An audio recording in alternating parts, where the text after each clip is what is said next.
Chioma, Chioma. I know you have these little things on your panties. Eh?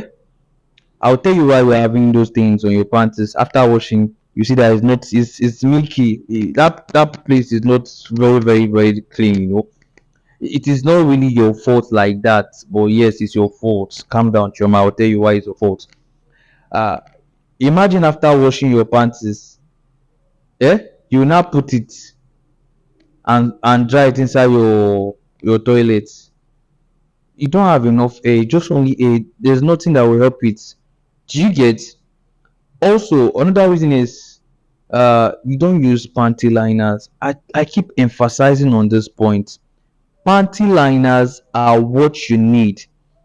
Panty liners, use panty liners on your panties. It will avoid those things. I'm telling you the truth. It will avoid it. You won't even see it. Sun dry your pants, please. Put am for sun, make it dry. I don't know who you are shy of. If your panties can get some little amount of sun, it will help you. I'm telling you.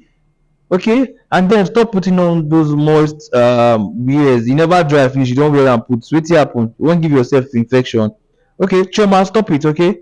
And then don't make Harrison feel somehow. You get it, alright? No problem. Peace out. Anyways, don't stop following me. My name is Nos Collins, and I'm out. Yeah.